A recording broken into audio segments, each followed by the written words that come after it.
Thank you so much for watching. I am joined here by the filmmaking team behind Fresh Tracks, executive producer Katie Limecooler and director Hans Rosenwinkel. Thanks for being here. Thanks for having us. I think I'll start right there with you two. And how did this film come together? How did you find each other? How did this whole project get started? That's you, Katie. Yeah, so I originally wrote this film as a screenplay, and I wanted then to switch into a documentary. And I was looking to partner with a company that already had kind of worked in the Paralympic space and that had the same values that I wanted to showcase in my film. And so I actually watched Empty Net, and that was produced by the TFA group. So after watching that, I reached out to them and decided, hey, could we work together? And that's what happened. And that's how you got connected, Hans, to this project? Yeah, I worked with another partner, Jeremy, who couldn't be here today. Then he and, of course, Katie are the co-producer, executive producers. But I worked with him, and we filmed in Pyeongchang for the Paralympics. And so it was a film about the USA Hockey's rise to basically win gold for the Paralympic Games in 2018. And so I have a lot of experience working on films that have Paralympic people with disability type messages. And based upon the feel-good nature of these storylines and the sort of I would say the people that are overcoming adversity to tell stories of inspiration. So I was really drawn to this, and since I'm a skier, when I found out about it and Katie found TFA Group, I was like, sign me up, let's do this. This is amazing. Katie, I didn't know it started as a narrative script. Tell me what was the decision to make the documentary? What were the unique challenges you faced in sort of writing the narrative? How did it get from the idea to a narrative to a doc? Yeah, so my background's in writing. So I have an MFA in fiction writing. I took a screenwriting class, and my grandfather's story has always stuck with me. And I just wanted to tell that story. So I thought, I'm like, okay, well, I'm going to try my hand at screenwriting. And when I pitched it to a lot of people, I actually made a trailer before I wrote the screenplay just to see if I could get some interest, and people were interested. And so then I wrote the screenplay. I didn't have really enough turnaround time to, get that to them quickly. But once I wrote the screenplay, people kept saying, this is great, but if you want to be true to the story and honor your grandfather's legacy, you're probably going to have to change a lot of things. And I didn't want to go that route. I wanted to really honor his story. So that's how I pivoted to a documentary and, found Hans, found the TFA group, and we started working together. How hard was it to sort of mine this, to get the old footage, the old photos? I mean, where did you have to go to get all of that content? Well, luckily, my grandfather was a pretty good videographer himself. So a lot of the old footage he had taken that we got converted. So like he's skiing on the chairlift. He had all of this fantastic footage from back in the day that like Hans was able to edit and create.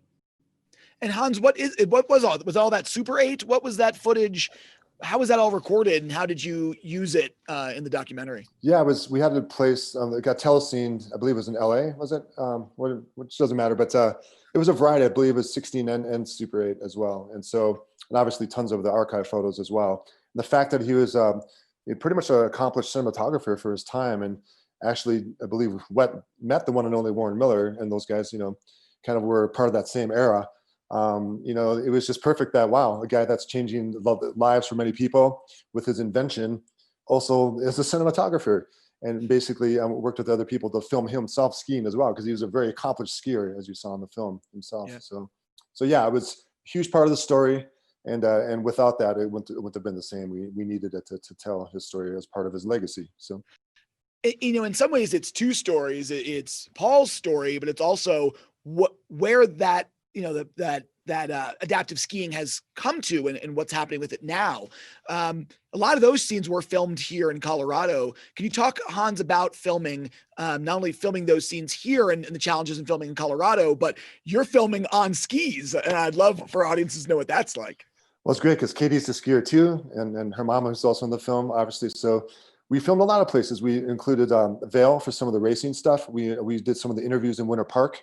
Most of the B-roll action was A Basin. We worked with them. So that's where all that hot footage we shot there. And also Loveland Pass, is where we shot some of the interviews back there, between Loveland and A Basin as well. And that included some of the backcountry skiing that we did in Loveland Pass. So yeah, I have to say, talk about a deadline. We had a really good snow year that year.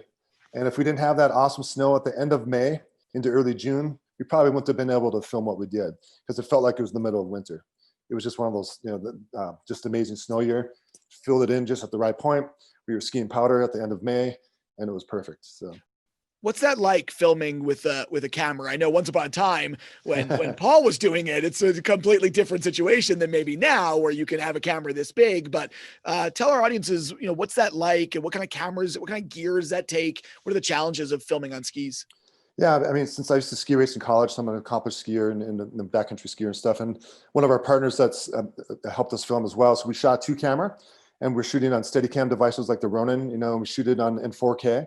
And so a lot of it's handheld as well, to kind of make it more active, more energetic, to be able to be there in the moment. So we're doing a lot of follow action, and we had a shot list where we're following from behind, stop, cut, exit the frame. Then we basically are profiled, go by the frame. Then we just like, okay, action, come ski toward us, So it was a lot of like 360 type of camera placement to be able to cut that together, to make it cut together pretty quickly.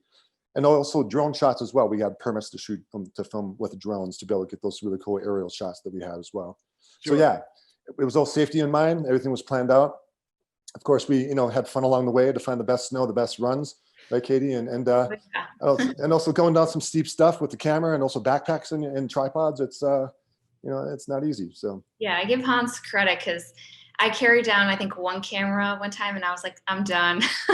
This is, I don't know how people are doing this all day. And we had a long filming day. Like, it was early. We waited till the lifts closed at A Basin so we could get drone footage. And, our athletes from NSCD were really great as well, like sticking with us throughout the whole day. So it was fun. Yeah, it was a great time. I do want to talk. Oh, go ahead. I was just going to say, that time of year, though, being in Colorado, even though it's fresh powder, it was getting a little heavy. It was a little warm. So their snow got a little thick at times and a little catchy. And so luckily we all came out unscathed, and that was, and the gear too. I hope. The gear too, more so. Yeah.